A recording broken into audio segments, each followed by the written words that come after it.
رسول کریم صلی اللہ علیہ وسلم عرب کی کواری لڑکیوں سے زیادہ حیا والے تھے. کواری لڑکیوں سے زیادہ حضور حیا فرمایا کرتے تھے.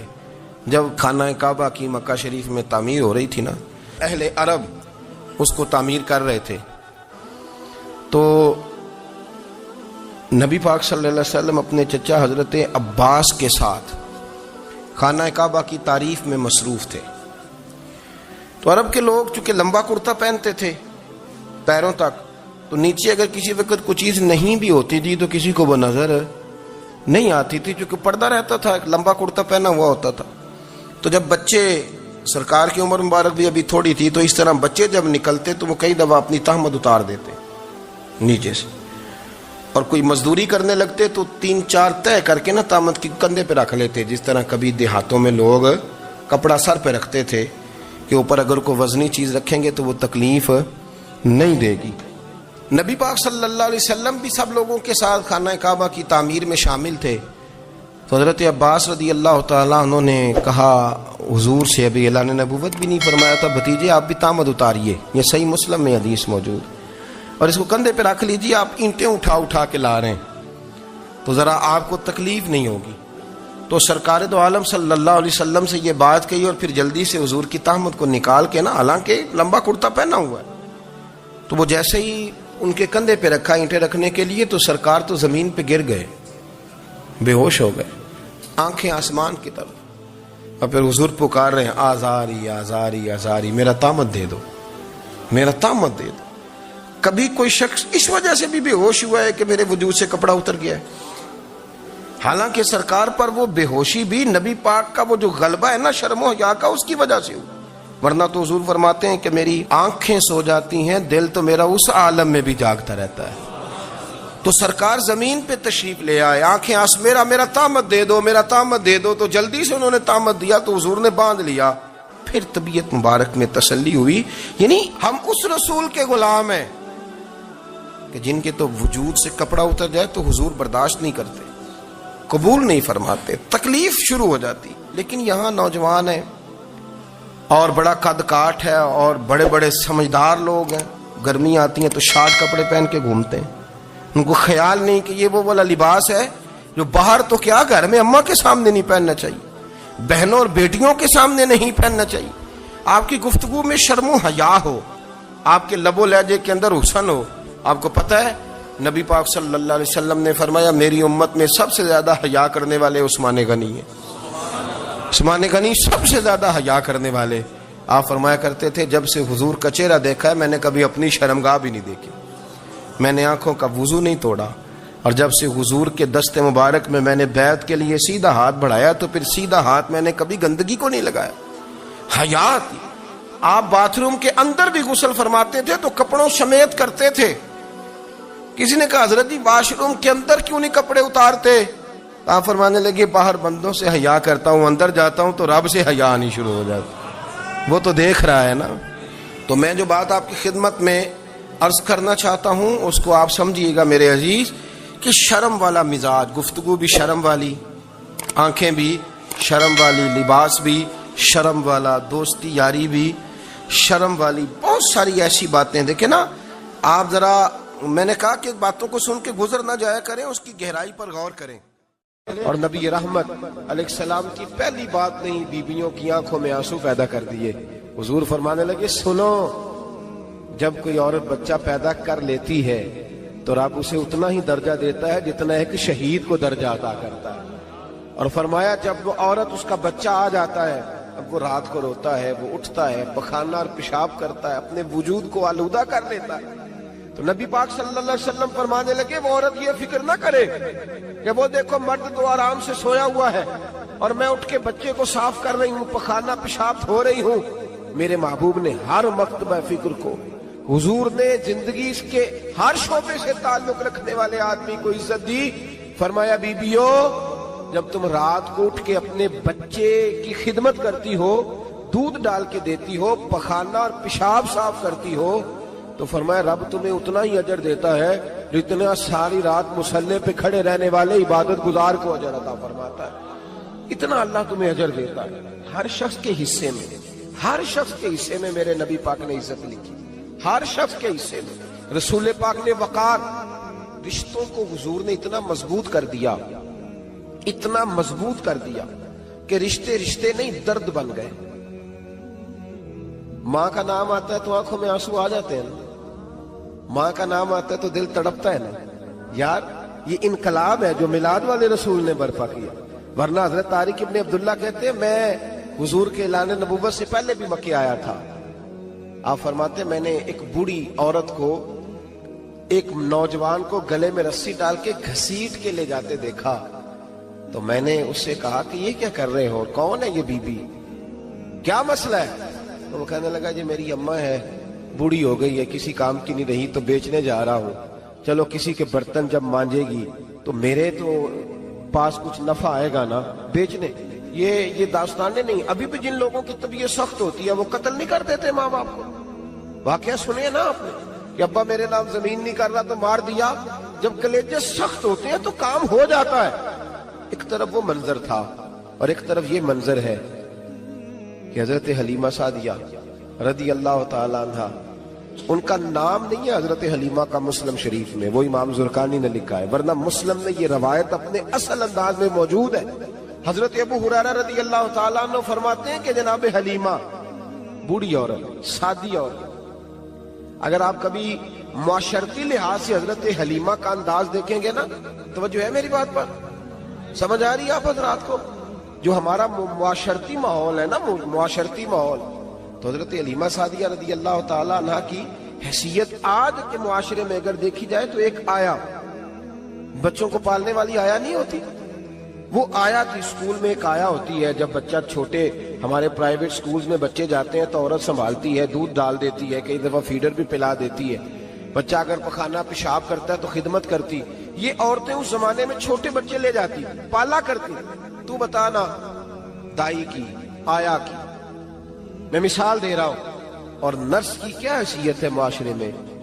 اور حضرت حلیمہ سعدیہ جب نبی پاک کو واپس لے کے آئی تھی تو چلو کچھ نہیں لیکن نہ کچھ معاوضہ بھی انہیں حضرت عبد المطلب نے عطا کیا تھا. جناب آمنہ نے انہیں کچھ، ایک معنی یہ بھی ہو سکتا تھا کہ پیسے دے کے یہ کام کرایا، معنی ہو سکتا تھا. آج جو گھر میں اماں برتن دھوتی ہے اس کی کیا حیثیت ہوتی ہے؟ وہ تو بیچاری جن برتنوں کو دھو کے ہمیں دیتی ہے، بعد میں انہی برتنوں میں ہم انہیں کھانا کھانے کی اجازت نہیں دیتے. لیکن میرے رسول پاک نے رشتوں کو عزت دے دی، اس طرح کی عزت دی، اس طرح کی عزت دی کہ جناب حلیمہ مسجد نبی کا دروازہ گزری ہی تھی کہ حضرت ابو ہریرہ فرماتے ہیں نبی پاک منبر پر اٹھ کے کھڑے ہو گئے. رسول پاک کھڑے ہوئے، نبی پاک. میں کبھی کبھی یہ روایت دیکھتا ہوں تو میرا دل کرتا ہے میں اپنے آپ سے پوچھوں، میرا دل کرتا ہے میں اپنے یاروں دوستوں خطباء سے، واعظین سے، پیروں سے، مشائخ سے پوچھوں کہ تو بھی بتا، جب تو شاگردوں کو پڑھا رہا ہوتا ہے اور تیرے ابا جی آتے ہیں تو کبھی اٹھ کے کھڑا ہوا ہے؟ اپنے جیسے لوگوں سے، اچھے علماء کی بات نہیں کرتا، کبھی سوال کرو. یہ بڑا مشکل کام ہوتا ہے، بڑا مشکل کہ عالم دین تقریر کر رہا، والد آ جائے، بندہ اٹھ کے کھڑا ہو.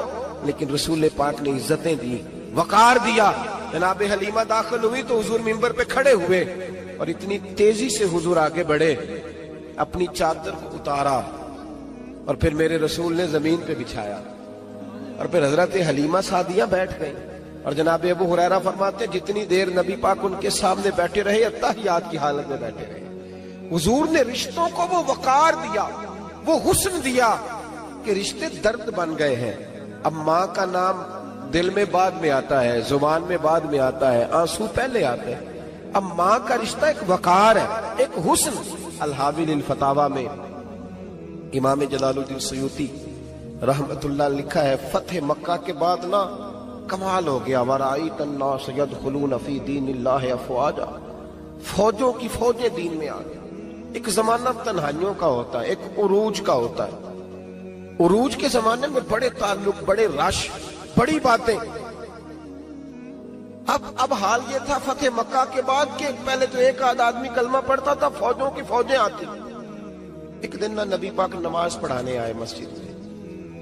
میرے نبی پاک صلی اللہ علیہ وسلم جب مسجد میں آئے تو مسجد کھچا کھچ بھری ہوئی، گلیاں بھی بھری، 10,000 کے قریب لوگ مدینے میں جمع ہیں حضور کے پیچھے نماز پڑھنے کے لیے. پڑھیے صلی اللہ علیہ وسلم. نبی پاک صلی اللہ علیہ وسلم تشریف لائے نا، جیسے ہی مسجد میں داخل ہوئے تو 10,000 کا مجمع اٹھ کے کھڑا ہو گیا. ہمارے لیے لوگ کھڑے ہوتے ہیں تو ہماری آنکھیں پرنم نہیں ہوتی، بلکہ ہم اپنا حق سمجھتے ہیں. ہم کہتے ہیں ان کا بنتا ہے کھڑے ہونا. حالانکہ بھائی دنیا سب کے لیے کھڑی نہیں ہوتی. جب کوئی کھڑا ہونا تو نظر جھک جانی چاہیے اور تیرے دل میں خیال آنا چاہیے کہ یا اللہ مجھ پہ رحم ہی رکھنا، اے اللہ میری پردہ پوشی کرنا، یا اللہ یہ تیری دی ہوئی عزت ہے، مہربانی کر خفیہ تدبیر سے محفوظ فرما. کہ ہمیں احساس نہیں ہوتا الا ماشاءاللہ. اللہ کے محبوب داخل ہوئے تو 10,000 کا مجمع کھڑا ہو گیا. 10,000 آدمی کھڑا ہو تو ایک کیف بنتا ہے. تو میرے جیسا آدمی تو ویسکوٹ سیدھی کرنے لگ جاتا ہے نا کہ بڑی شان ہے جناب، کالر ٹھیک کر لو، دستار سیدھی کر لو، کیا بات. اتنے لوگ بھی کبھی کسی کے گاڑی کے پیچھے بھاگے. لیکن نبی پاک کا انداز کیا تھا؟ رسول پاک کی آنکھوں میں آنسو آ گئے. 10,000 آدمی کھڑا ہوا، حضور رو پڑے اور اتنا روئے کہ جناب ابو ہریرہ رضی اللہ تعالی عنہ فرماتے ہیں کہ میں نے نبی پاک کے سینے سے آواز نکلتی دیکھی. جب آدمی زیادہ روتا ہے تو سینے سے آواز آتی. حضور روئے کہ سینے سے آواز آئی. آپ فرماتے ہیں پھر حضور نے آنسو پوچھے، پھر نماز مکمل ہوئی.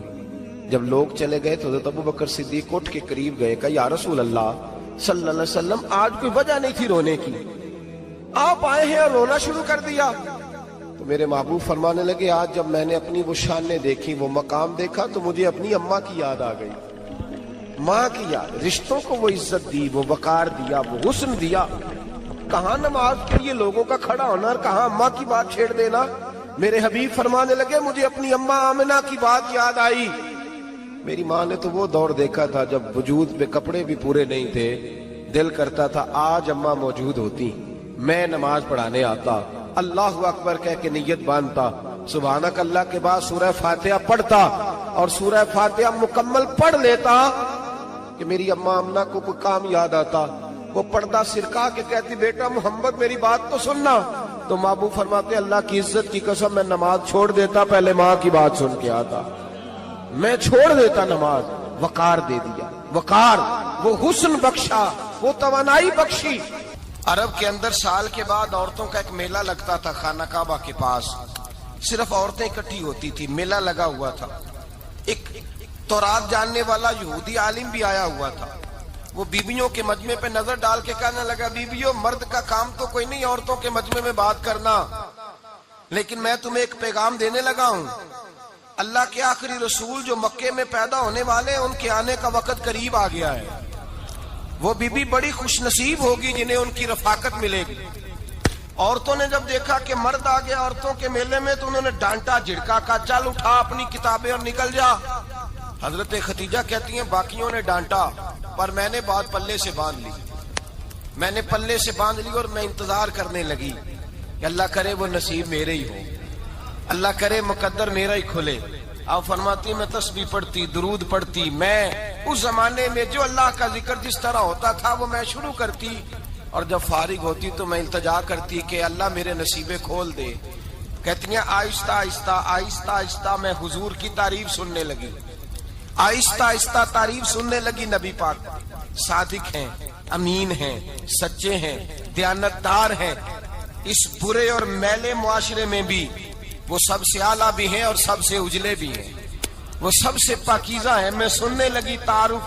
آہستہ آہستہ میں ان کی گرویدہ ہونے لگی. ادھر نبی پاک صلی اللہ علیہ وسلم اپنے چچا جناب ابو طالب کے پاس رہتے تھے. قحط آ گیا، حالات بگڑ گئے. حضور سید عالم صلی اللہ تعالی علیہ وسلم سے چچا کہنے لگے بیٹے اگر مال تجارت لے کے شام جاؤ تو بڑا نفع کماؤ گے، ہمیں ضرورت بھی ہے، اور اگر ہو سکے تو ختیجہ کا مال لے کے جاؤ. اور نبی پاک نے کہا چچا میں نہیں کہوں گا کسی سے جا کے، میں نہیں کہتا کسی سے جا کے، جو میرے نصیب میں ہوگا میرا رب خود عطا فرمائے گا، میں نہیں کہوں گا. مصطفیٰ نے تو نہیں کہا. حضرت ختیجہ رضی اللہ تعالیٰ عنہ کہتی ہیں میں نے خود اپنی خادمہ کو بھیجا. میں نے کہا جا کے پوچھو تو صحیح کہ میرا مال قبول ہوتا بھی ہے کہ نہیں. پوچھو. نبی پاک صلی اللہ علیہ وسلم سے پوچھا. حضرت ختیجہ کی خواہش ہے کہ آپ مال لے کے جائیں. حضور نے قبول کر لیا. جناب خدیجہ الکبریٰ رضی اللہ تعالیٰ عنہ کے غلام تھے، میسرہ ان کا نام تھا. جناب خدیجہ نے ان کو ساتھ بھیجا. فرمایا ایک 3 باتیں ارشاد فرمائی. ایک تو فرمایا سارا رستہ غور سے دیکھنا میرے نبی کے ساتھ کیا معاملات درپیش ہوتے ہیں. ابھی اعلان نبوت نہیں کیا, فرمایا ذرا غور کرنا, میرے مصطفیٰ کا مطالعہ کرنا اور مجھے واپس آ کے سبق سنانا. وہ جو تم نے چہرہ بددعا کی تلاوت کی ہو ذرا مجھے واپس آ کے سنانا. جنہاں نے دل پر جانی ڈٹھا ہو اکھیاں ہی تک لیاں, تو ملے ہوں تے ساجن ملیا ہوں ناساں لگ پئیاں, ذرا جا کے نا تلاوت کرنا اور مجھے اور دوسرا فرمایا تم میرے غلام ہو تو مصطفیٰ کے بھی غلام بن کے رہنا. میں سنتی ہوں کہ کردار کے, افکار کے, نظریات کی, عظمت کے بلند و بالا, وہ جیسے کہیں ویسے کرنا. اور تیسری حضرت خدیجہ نے نصیحت فرمائی, فرمایا محمد ابن عبداللہ صلی اللہ علیہ وسلم کی رائے سے اختلاف نہ کرنا. یہ چلتے ہوئے معاہدہ کیا, جو وہ کہہ دے سو کر جانا. غلام کہتے ہیں میں ساتھ گیا, باتیں میں نے سن لی, لیکن جب سفر شروع ہوا نا ابھی چند منزلیں طے ہوئی تھی, میں نے کہا ختیجہ آپ نے کیا نصیحت کرنی تھی, ان کے ساتھ جو رہے گا وہ ان کا غلام ہی بن جائے گا. ان کے ساتھ جو رہے گا تو اجے میرا محبوب نہیں ڈٹھا جن ویکھ کے چن شرماوے, جے رکھے ہاتھ پھلاں وچ ہاتھ نال پھلاں رل جاوے, ادھی راتی چن چڑھ جاندے جدوں جلوہ فرماوے. مایا جو بھی ساتھ رہتا غلام ہو جاتا. میں سرا کہتے میں گیا, تجارت شروع ہوئی. کہتے ہیں نبی پاک صلی اللہ علیہ وسلم جب منڈی میں پہنچے تو لوگ قسمیں اٹھا اٹھا کے مال بیچ رہے تھے. اللہ کے محبوب جب گئے نا تجارت کرنے تو ایک آدمی کہنے لگا چلو معاذ اللہ بتوں کے نام تھے لات و منات, کہنے لگا لات کی, عزا کی, منات کی قسم اٹھاؤ. تو نبی پاک فرمانے لگے ان کی قسم اٹھاؤں جن کا میں نام لینا بھی پسند نہیں کرتا. ابھی اعلان نبوت نہیں کیا. اور فرمایا ویسے بھی میں قسم دے کے مال نہیں بیچتا, خریدنا ہے تو خریدو, نہیں خریدنا تو نہ خریدو. کہتے ہیں لوگ قسمیں اٹھا اٹھا کے پیچھے جاتے تھے, پر میرے نبی جس سے رخ پھیرتے تھے وہ نبی پاک کے پیچھے ہو جاتا تھا. ماتے کئی گنا زیادہ نفع کمایا. ہم رستے میں تھے, حضور ایک درخت کے نیچے آرام کرنے لگے. ایک عیسائی راہب غار میں بیٹھا تھا, نکل کے آ گیا, مجھ سے کہنے لگا مجھے وہ جانتا تھا. میں سنا یہ کس کو ساتھ لائے, یہ کون ہے؟ میں نے کہا اہل قریش کے ایک معزز آدمی ہے. کہنے لگے یار جس درخت کے نیچے یہ لیٹے ہوئے ہیں یہاں عام آدمی نہیں لیٹ سکتا, یہاں وہی لیٹے گا جو اللہ کا سچا رسول ہوگا, یہاں دوسرا کوئی لیٹ ہی نہیں سکا. یہ رسول ہے, ان کا خیال رکھنا, خیال رکھنا. کاش میں اس وقت تک زندہ رہوں جب یہ نبوت کا اعلان کریں. میسرہ کہتے ہیں میں غلام ہو گیا. نبی پاک صلی اللہ علیہ وسلم کی ادائیں مجھے بھانے لگی. جب واپسی پہ نکلے تو گرمی بڑی شدید تھی. فرماتے ہیں جب دھوپ تیز ہوتی تو بادل کا سایہ آ کے حضور پہ سایہ کر دیتا, بادل کا ٹکڑا نبی پاک پہ. اللہ جانے کہاں بیٹھ کے لوگوں نے کتابیں پڑھی ہیں جو کہتے ہیں 40 سال کے بعد نبی بنے تھے. پتہ نہیں کہاں بیٹھ کے کتابیں پڑھی ہیں. ہم نے تو جو سیرت پڑھی ہے وہ بتاتی ہے کہ تیری حیات پاک کا ہر لمحہ پیغمبر لگے, ہر لمحہ پیغمبر لگے. یہاں تو وہ لوگ جو کئی سال پہلے 20 اور 25 سال پہلے حضور سید عالم صلی اللہ علیہ وسلم کی رفاقت میں رہے, وہ اعلان کر رہے. لوگ پتہ نہیں کہاں بیٹھ کے کتابیں پڑھتے ہیں, کہاں بیٹھ کے. میرے نبی پاک سے صحابہ نے پوچھا حضور آپ کب نبی تھے؟ فرمایا ابھی آدم کی مٹی گوندی جا رہی تھی, ابھی آدم کی مٹی گوندی جا رہی تھی, میں تب بھی اللہ کا رسول تھا. میرے بھائی نبی رحمت سید عالم صلی اللہ علیہ وسلم کے غلام حضرت خدیجہ کے غلام کہتے ہیں واپس آیا. اور پہلے بھی کئی دفعہ حضرت خدیجہ کا مال گیا تھا, بڑے نفع آئے تھے, پر جو نفع اس سال آیا وہ پہلے کبھی نہیں آیا تھا. کہتے ہیں مجھ سے حضرت خدیجہ کی سہیلی بھی بیٹھی تھی, میں بھی آ گیا. اور جناب خدیجہ کی سہیلی کہنے لگی چل مال کے بارے میں کچھ بتا, کتنا بکا؟ میں نے کہا مال چھوڑو, مصطفیٰ کی سنو. اور پھر کہتی چلو ٹھیک ہے, بادل سایہ کرتا تھا, چلو ٹھیک ہے. تم سے راہب نے پوچھا تھا یہ صحیح ہے, انہوں نے تیری سارے رستے بڑی خدمت کی, تیرا بڑا خیال رکھا, پر یہ بھی بتا تجارت کیسے ہوئی؟ تو میں سر کہنے لگا زندگی میں نے بھی ساری گزار دی ہے, پر اس رسول کے ساتھ 4 دن ہی گزارے ہیں. حد ہو گئی مجھ سے, اور کچھ نہ پوچھو, اور کچھ نہ پوچھو. آ میرے دل آمنہ کے لال کی باتیں کریں, اور کچھ نہ پوچھو. بس ذکر ان کا چھیڑیے ہر بات پر, اور چھیڑنا شیطان کا عادت کیجئے. بس مجھے حضور کے تذکرے بیان کرنے ہیں, ذکر مصطفیٰ کرنا ہے. حضرت خدیجہ الکبریٰ بڑی متاثر ہوئی. کہتی ہیں مجھے درجنوں لوگوں نے پیغام نکاح دیا تھا, پر میں نے سنی نہیں تھی. میں نے نفیسہ کے ہاتھ پیغام بھیجا. میں نے کہا میری عمر 40 سال ہے, ان کی 25 سال ہے. اور میرا احوال اور طرح کا ہے، وہ شہنشاہ ہیں، جا کے پوچھو تو صحیح، بھلا میں قبول ہوتی ہوں؟ پوچھو۔ نفیسہ کہتی ہیں میں آئی تو وہ خاتون جن کے لیے لوگ بڑے بڑے قریش پیغام دیتے تھے، پیغام لے کے آئی، تو رسول پاک نے عجیب رنگ بیان کیا اپنی سیرت کا۔ جب میں پہنچی میں نے کہا ختیجہ نکاح کرنا چاہتی ہیں؟ نفیسہ کہتی ہے میرا خیال تھا کہ کوئی اور ہوتا تو کرسی سے اٹھ کھڑا ہوگا، فوراً کہے گا اچھا جلدی کرو بات کرو۔ جب میں نے آ کے کہا نا حضور ختیجہ نکاح کرنا چاہتی ہے، تو نبی پاک نے میری طرف دیکھا، فرمایا وہ کہتی ہیں کہ تم کہتی ہو؟ کہا وہ کہتی ہیں۔ تو حضور نے فرمایا ٹھہر جاؤ، میں اپنے چچا سے پوچھ کے بتاؤں گا، میں مشورہ کروں گا، میں پوچھ کے بتاؤں گا۔ آج بچوں کو کچھ سبق بڑے یاد ہیں، کہتے ہیں پسند کی شادی کرنا حضرت صاحب ناجائز ہے، پسند کی شادی کرنا کوئی ناجائز ہے؟ اور میں نے کہا بھائی صرف ایک ہی جائز چیز رہ گئی، اور کوئی شے جائز نہیں، یہ ایک ہی جائز چیز ہے جس کا فتویٰ سارے نوجوان پوچھتے پھرتے ہیں، سارے رانجے بنے پھرتے ہیں، مجنوں بنے پھرتے ہیں، سارے مئی وال ہو گئے۔ اللہ پاک کو ہدایت کی توفیق عطا فرمائے۔ سارے اس بری لت کا شکار ہو گئے۔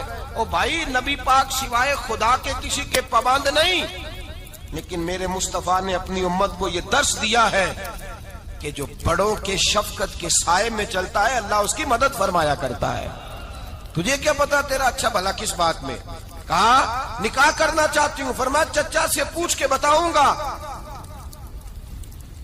ختیجہ رضی اللہ تعالیٰ عنہ کہتی ہیں انہوں نے پوچھا، جناب ابو طالب کہنے لگے یہ تو خوش قسمتی ہے کہ ہمیں ایسی بہو مل جائے جس کے کردار میں، افکار میں، نظریات میں اتنی نفاست۔ مصطفیٰ کریم کے ساتھ نکاح ہوا، قربان جائیں۔ حضرت ختیجہ الکبریٰ کی شادی ہوئی تو بھائی بڑا مشکل ہوتا ہے، بڑا مشکل ہوتا ہے اپنے آپ کو ڈھالنا، لیکن جناب ختیجہ کی زندگی اٹھا کے دیکھو، میں یہ نہیں کہہ سکتا وہ کروڑ پتی تھی، ارب خرب کی میں بات ہی نہیں کر سکتا، اور 20 نوکرانیاں تھیں ان کے پاس، درجنوں ان کے پاس غلام تھے، لیکن جب رسول اللہ کے دروازہ نور پہ آئی ہیں، انہوں نے میرے نبی کے گھر میں جھاڑو بھی دیا ہے، انہوں نے حضور کے کپڑے بھی دھوئے ہیں، انہوں نے رسول اللہ کے لیے اپنے ہاتھوں سے کھانا بنایا، انہوں نے دیکھا کہ نبی پاک صلی اللہ علیہ وسلم کو دولتوں سے، تجارتوں سے، سرمایے سے پیار نہیں، جتنی دولت تھی شام کو لا کے قدموں میں رکھ دی، کہا محبوبہ جب میں تیری ہوں تو میری ہر شے ہی آپ کی ہے۔ چند دنوں میں حضور نے ساری چیزیں دے دی اللہ کے رستے میں، ہر چیز نبی پاک نے دے دی۔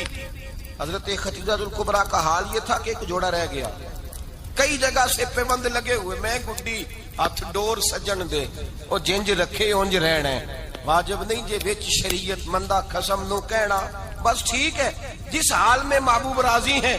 کہا ہر چیز قدموں میں رکھ دی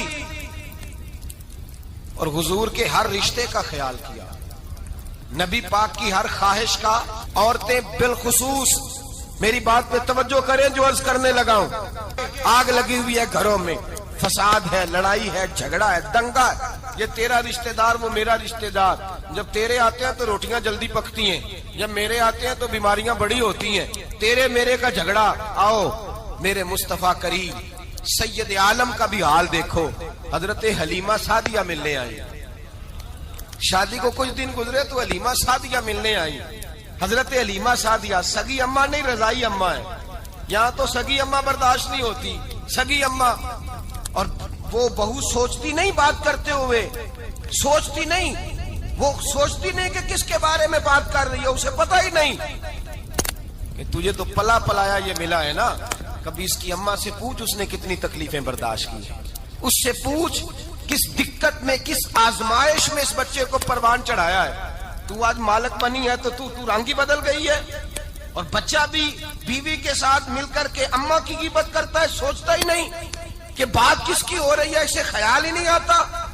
حضرت حلیمہ سعدیہ رضائی ماں ہے، جب تشریف لائیں تو مصطفیٰ کریم نے فرمایا ختیجہ یہ میری اماں ہے۔ جناب حلیمہ سعدیہ کہتی ہیں میں گھر میں رہی، میری خدمت کی، مجھے کھانا پکا کے دیا، بستر بچھا کے دیا، کپڑے لے کے دیے، اور جب میں جانے لگی تو کہنے لگی آپ میرے مصطفیٰ کی اماں ہیں، پہلی دفعہ آئی ہیں، تھوڑا سا تحفہ نہ دے دوں؟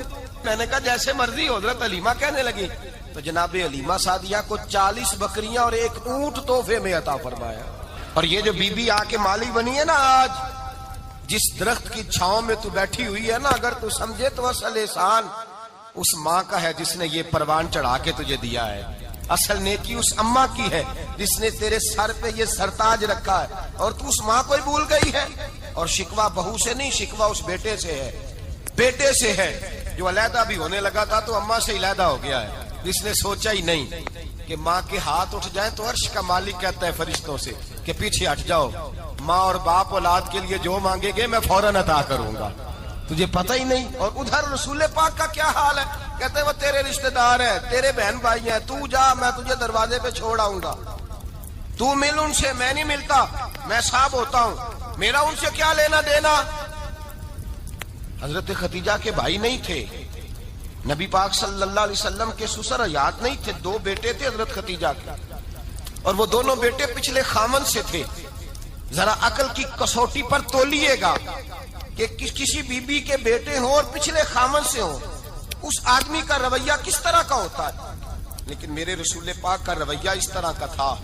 میں آپ کو سیرت کی کتابوں سے امام حلبی نے، کستلانی نے، صاحب فتح الباری نے لکھا ہے، رسول کائنات سید عالم صلی اللہ علیہ وسلم سوئے ہوتے تھے اور جاگو اور سنو، اللہ کرے حضرت ختیجہ کا میرے نبی سے رشتہ اور میرے نبی کا حضرت ختیجہ کا رشتہ ہماری سمجھ میں آ گیا تو سمجھ لو ہمارے گھر جنت بن جائیں گے، روشنی پھیل جائے گی. سمجھو اور سیکھو. حضرت عائشہ صدیقہ فرماتی ہیں نبی پاک سو جاتے تھے نا دوپہر کو تو کہتی تھی مولا علی سے لے کر ابو بکر صدیق تک کسی کی طاقت نہیں ہوتی تھی حضور کو آ کے بیدار کرے، سوء ادب سمجھا جاتا تھا. اور میں ایک جملہ آگے بڑھا کے کہوں گا، میں کہوں گا اماں جی آپ تو مولا علی سے لے کر ابو بکر صدیق تک فرماتی ہیں نا، ہمارا تو عقیدہ یہ ہے کہ مصطفیٰ سو جائے تو جبریل بھی نہیں جگا سکتے، وہ بھی نہیں آ سکتے، وہ بھی ہاتھ باندھے کھڑے ہیں کہ مولا کیسے جگاؤں، حضرت جبریل بھی نہیں جگا سکتے. لیکن حضرت عائشہ صدیقہ فرماتی ہیں میں تھی مدینے میں کے حضرت ختیجہ کے وصال، میں مدینے میں حضور کے گھر میں تھی، نبی پاک میرے گھر میں موجود تھے اور سید عالم سوئے ہوئے تھے.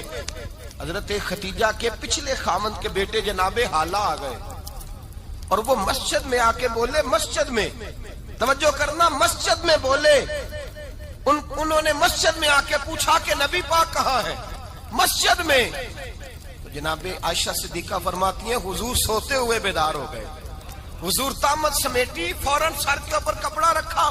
میں نے کہا حضور کہاں جا رہے ہیں؟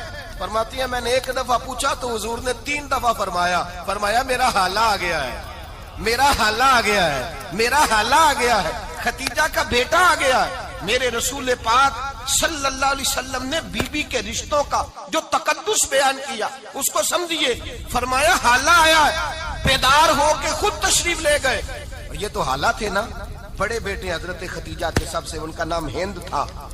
اور حضرت ہند سے کوئی بندہ تعارف پوچھتا نا، نبی پاک کا جو حلیہ ملتا ہے نا کتابوں میں، سیرت کی کتابوں میں، حضور کا مکھڑا کیسا تھا، مکھ چند بدر شاشانی ہے، متھے چمک دی لاڈ نورانی ہے، کالی زلف تیاک مستانی ہے، مخمور اکھی ہیں مد بریاں. یہ جو حضور کا حلیہ ملتا ہے نا یہ حضرت ہند کا بیان کیا ہوا ہے.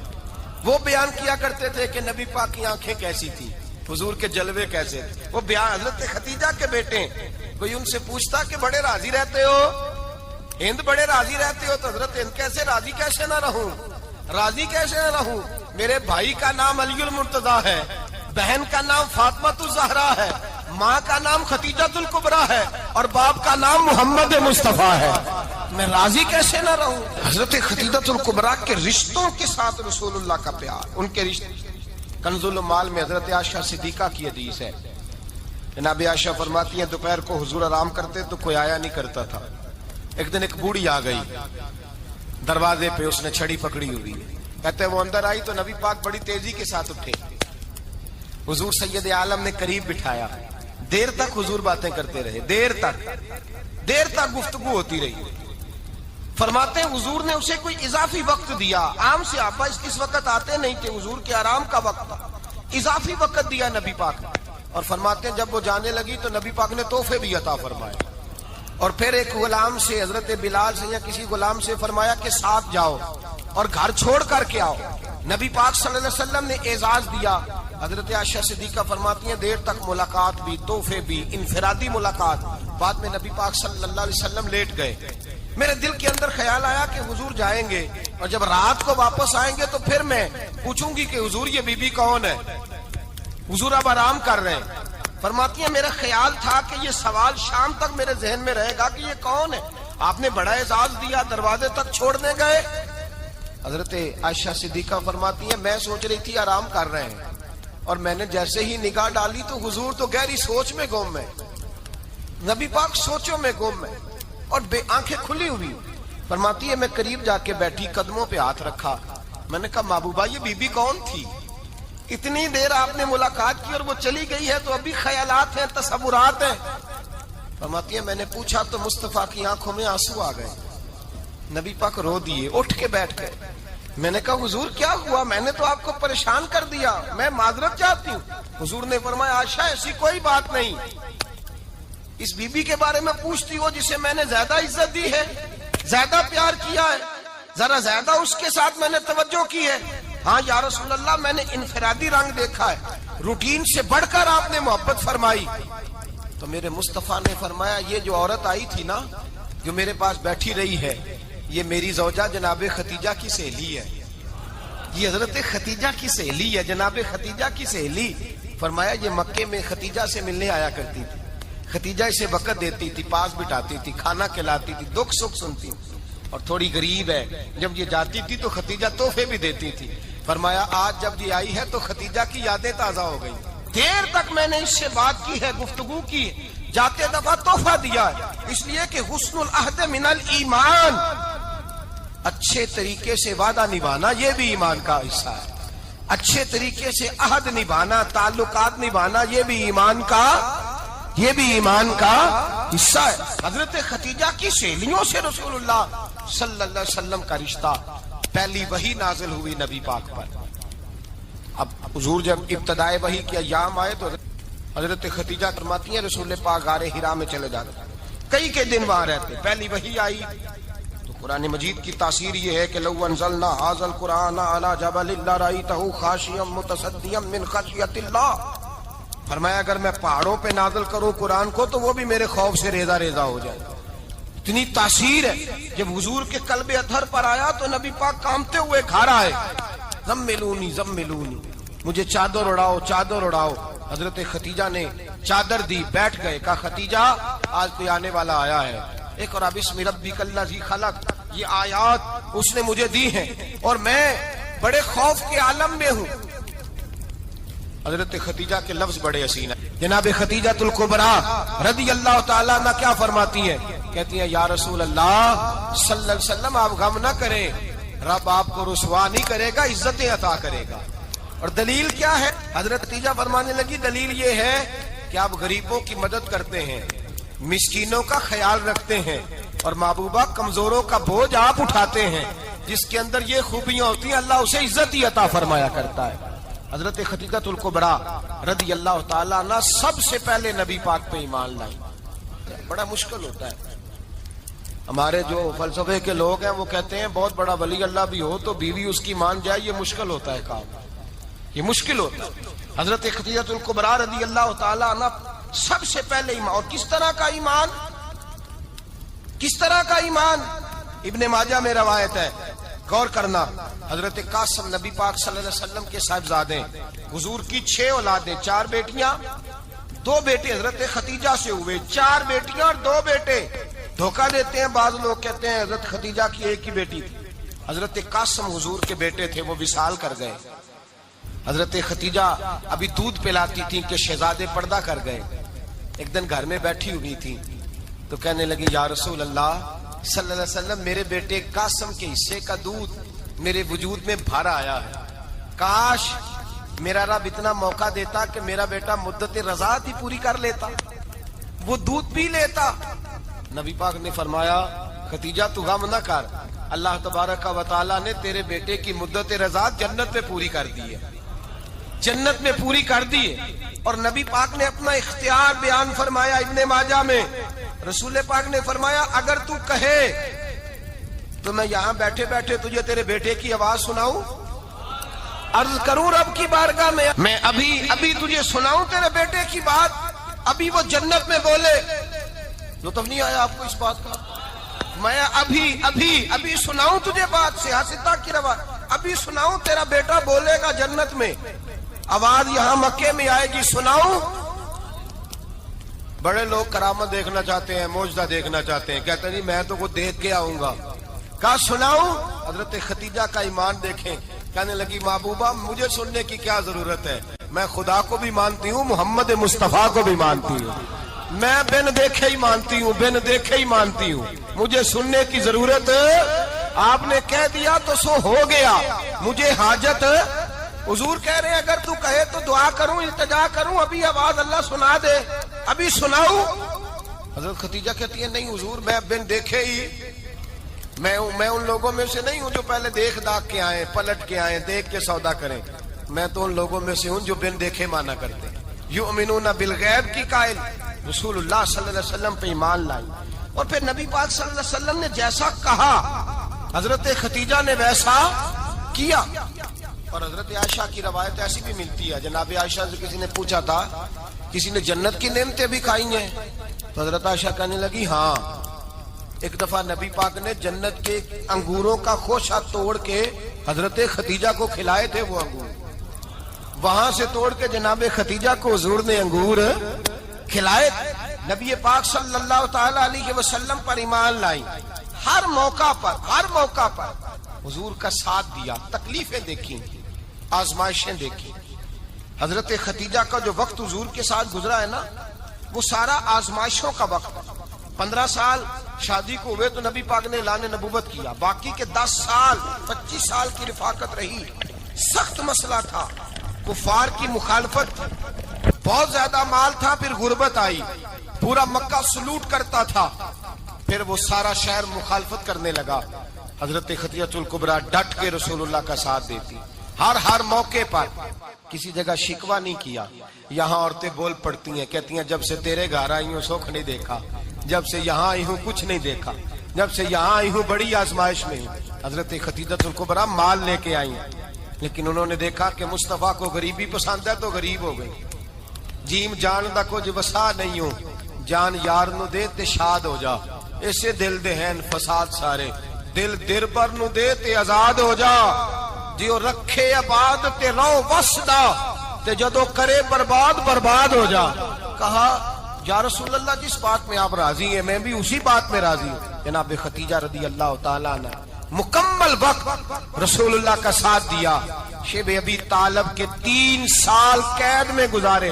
جس عورت نے ساری زندگی مال دیکھا ہو, اعلیٰ سے اعلیٰ کھانا کھایا ہو, بڑے گھر میں وقت گزارا ہو, قیدی ہو کے وقت گزارا, اور آپ اگرچہ قریش میں سے تھی لیکن جس شاخ سے حضور تھے بنو ہاشم اس میں سے نہیں تھی آپ. حضرت خدیجہ رضی اللہ تعالی عنہ یہ کہہ سکتی تھی کہ یہ بائیکاٹ جو 3 سال مکے والوں نے کیا اور ایک چھوٹی سی وادی میں قید کر دیا ہے بنو ہاشم کو, تو یہ میرا بائیکاٹ نہیں ہے. نبی پاک صلی اللہ تعالی علیہ وسلم نے اجازت بھی دی کہ اگر تم چاہو تو علیحدہ رہ سکتی ہو, بائیکاٹ تو میرا ہے. لیکن حضرت خدیجہ نے کہا نہیں, تیرے قدموں میں رہوں, غیر کی ٹھوکر پہ نہ ڈال, جھڑکیاں کھاؤں کہاں چھوڑ کے صدقہ تیرا, اور تیرے قدموں میں جو ہے وہ غیر کا منہ کیا دیکھے, کون نظروں پہ چڑھے دیکھ کے تلوا تیرا. کہ حضور میں نے نہیں جانا, 3 سال پتے کھا کے وقت گزارا, 3 سال پانی پی کے وقت گزارا. آپ فرماتی ہیں کئی راتیں ایسی بھی گزری جن میں خدیجہ نے کھایا ہی کچھ نہیں, وقت گزار دیا, زندگی گزار دی. 3 سال ایک لمحے کے لیے شکایت نہیں کی. او بھائی ایسی وفادار ماں کا تو روز ذکر ہونا چاہیے. ایسی اعلیٰ حضرت فرماتے ہیں حق گزارے رفاقت پہ لاکھوں سلام, حق گزارے رفاقت پہ. اچھا میں دعا کرنے لگا ہوں کہ آپ سارے حضرت خدیجہ پہ سلام پڑھیں. حق گزارے رفاقت پہ لاکھوں سلام, لاکھوں سلام. حضرت خدیجہ الکبریٰ رضی اللہ تعالیٰ عنہ نے حق ادا کیا, سیدی ماں, پہلی ماں, کہف امن و امان, حق گزارے رفاقت پہ لاکھوں سلام. حضرت خدیجہ الکبریٰ رضی اللہ تعالی حق ادا کیا. 3 سال کا وقت سوشل بائیکاٹ کا وقت تھا, سوشل بائیکاٹ. لیکن حضرت خدیجہ الکبریٰ نے حضور کے ساتھ ٹائم گزارا، بائیکاٹ ختم ہوا، آسانی کا وقت آیا تو خدیجہ بیمار ہو گئی۔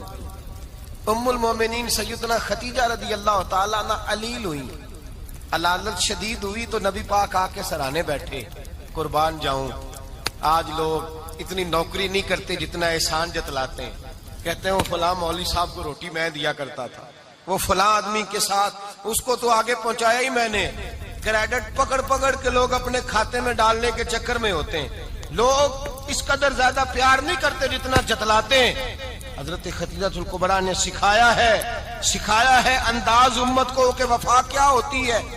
حضرت خدیجہ نے ساری زندگی نوکری کی، ساری زندگی وفا کی، وقت وصال آیا، حضور کو بلایا، اللہ کے محبوب تشریف فرما ہوئے، صاحب ابن الشام کہتے ہیں حضرت خدیجہ رو پڑی، کہنے لگی محبوبہ میں نبی کی بیوی تھی، میں خدمت کا حق نہیں ادا کر سکی، کوئی غلطی ہو گئی ہو تو مجھ سے درگزر کر دیا جائے، مجھے معاف کر دیا جائے۔ یہ کہہ کے رونے لگی، نبی پاک نے فرمایا تو غلطی کی بات کرتی ہے، خوش ہو جا، میرے رب نے وعدہ فرمایا ہے کہ تو دنیا میں بھی میری بیوی ہے تو جنت میں بھی تو ہی میری بیوی بنے گی، وعدہ کیا ہے اللہ تبارک و تعالی، میں نے تجھے پسند کیا ہے، جنت میں بھی تو ہی میری بیوی ہے۔ میرے نبی کریم سید عالم صلی اللہ علیہ وسلم نے حضرت خدیجہ الکبریٰ رضی اللہ تعالیٰ عنہ سے اس قدر زیادہ، حضرت عائشہ فرماتی ہیں اکثر گھر میں اکثر نبی پاک حضرت خدیجہ کا ذکر چھیڑ دیتے۔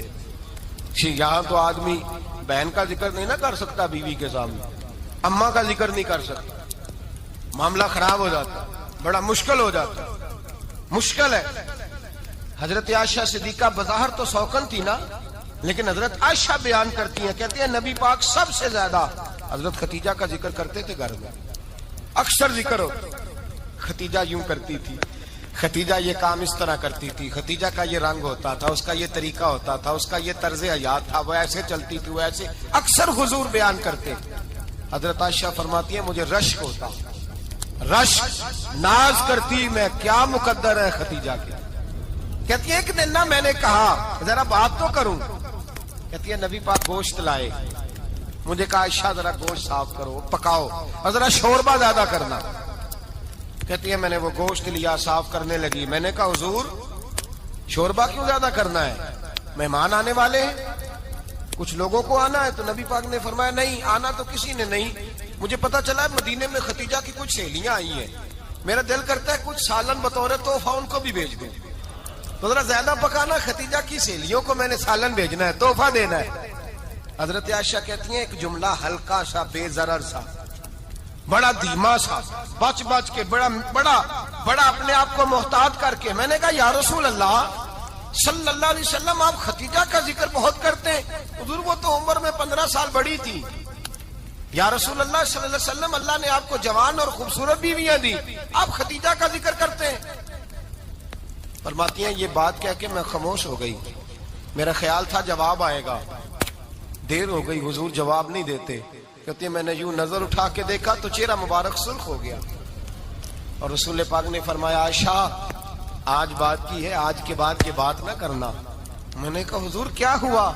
فرماتے ہیں پہلے جلال تھا، پھر اچانک وہ جلال آنسو میں بدلا، اور حضور نے رو کے فرمایا عائشہ تم ساری بیویاں سکھوں کے وقت آئی ہو، خدیجہ تو میرے دکھوں کی ساتھی ہے، وہ تو میری آزمائشوں اور تکلیفوں کی ساتھی، اس نے تو میرے ساتھ وقت کٹھن بتایا، جب لوگ مجھے پتھر مارتے، میرے رستے میں کانٹے بچھاتے، میں پریشان ہو کے لوٹتا، اس کے ایک ہاتھ میں دودھ کا پیالہ ہوتا، ایک ہاتھ میں کھجوریں ہوتی، دودھ پلا کے، کھجور کھلا کے، بستر بچھا کے، روٹی دے کے کہتی محبوبہ غم نہ کرنا، اللہ بڑی عزتیں عطا فرمائے گا، اللہ بڑی شانیں عطا فرمائے گا۔ میرے رسول کریم سید عالم صلی اللہ تعالی علیہ وآلہ وسلم۔ اور پھر امام ابن حجر نے لکھا ہے، آپ فرماتے ہیں بعض لوگوں پہ حضور نے کبھی جلال بھی فرمایا، کبھی جلال بھی فرمایا، اور حضور کا جلال بھی بڑی رحمت والا ہے۔ نبی پاک نے فرمایا اللہ اگر میں اپنے کسی امتی کو جھڑک دوں تو اسے اتنا ثواب دینا جتنا تو فرض نماز کا ثواب عطا کرتا ہے۔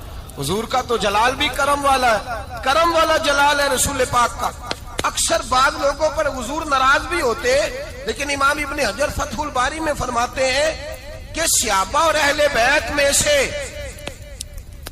حضرت خدیجہ الکبریٰ کی وہ ہستی ہے جس پر کبھی نبی پاک ناراض نہیں ہوئے، کبھی ناراض نہیں ہوئے. یہ سب سے بڑی فضیلت ہے حضرت خدیجہ کی. کبھی ناراض نہیں ہوئے نبی، کسی موقع پر بھی حضرت خدیجہ الکبریٰ رضی اللہ تعالیٰ عنہ سے ناراض نہیں ہوئے.